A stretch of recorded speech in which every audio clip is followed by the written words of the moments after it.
Ćao svima i dobrodošli svi u moj novi video. Na ovom kanalu danas snimamo crtanje, ali pre toga da vam samo kažem da je Nikoli, to je mom bratu, za 8 ili 7 dana rođendan. Ja i Marina planiramo da ga jako iznenadimo. A sada, ja sam već skicirala crtež, možda možete da ga vidite, a sad ćemo da ga dovršimo. Pa dobro, ne znam odakle da krenem, stvarno je zabavno ovo raditi. Pa mislim da ću da krenem da bojim. Imam 2 fotrole kod sebe jer nemoguće da jedna fotrola ima sve boje na svetu. A ukoliko ne znate, ja volim da se ulijem u nijansi, imam 2 brown. Ona koja mi više odgovara, tu ću da uzmem. Jer stvarno ja stalno biram bolje boje. I da li vam se nekada dešava kada nešto crtate, da vam se olovka toliko puta polomi i toliko puta oštrite da se ona na ovoliko smanji? To je nenormalno. To se meni stalno dešava. Pa sada ću vam kažem o čemu se radi na ovom crtežu. U ovom crtežu se radi o jednoj maci. Želim da maca bude nekako brown, ne znam, vidjet ću i sama. Ja sam je skicirala već, kao što rekoh, ali, evo vidite kako ne izgleda, ali želim da bude, evo vidite, da bude u nekoj travi, kao nešto, to ćemo već da smislimo i da vidim kako će sve to da izgleda, ali da sad pričamo malo o Niđinom rođendanu. Sada, znate svi vrlo dobro da Niđa obožava autiće, ima ih preko 100, mada smo nešto morali da izbacimo u podrum, sad mu ide rođendan, gde ćemo da sedimo, sve to stoji u kuhinji, ali sad neki stoji u mojoj sobi, ne znam koliko se to vidi, ali dobro, to sad nije ni bitno.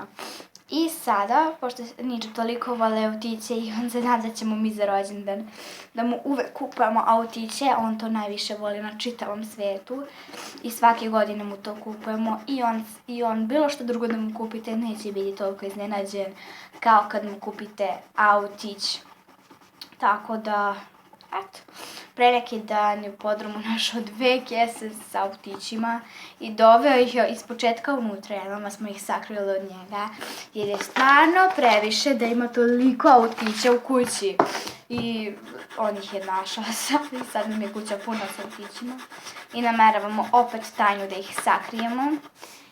Pa ćemo da vidimo da li će Niđa to da vidi, ali ne znam gde bi sad da sakrijemo u podrumu, on stalno dolazi pa razmišljamo na potkrovlje i morat ćemo da napravimo neku tajnu pregradu gde ćemo da stavimo neke slatkiše, neke neotvorene stvari, jer Niđa čim kupimo nešto novo, neke slatkiše, on to odmah otvora, tako da, eto, strašno nenormalno.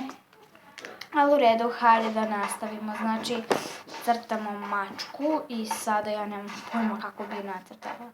Jer znate već, sam ja jako uzbuđena kada je u pitanju Niđin rođendan. I zato ću ovu mačkicu da mu poklonim kada bude gotova.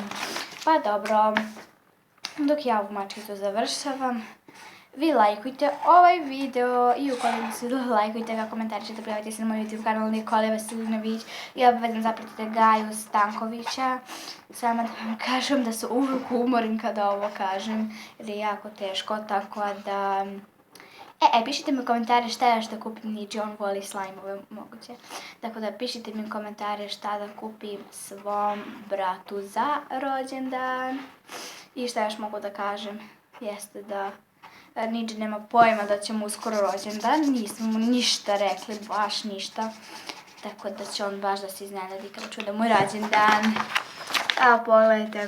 Pa dobro, znači ukoliko vam se svidao video, lajkujte ga, komentarišite i prijavite se na moj YouTube kanal Nikola Veselinović i obavezno zapratite Gaju Stankovića i Zubu. Tako da, želimo svi srećan rođendan mom bratu Niđi.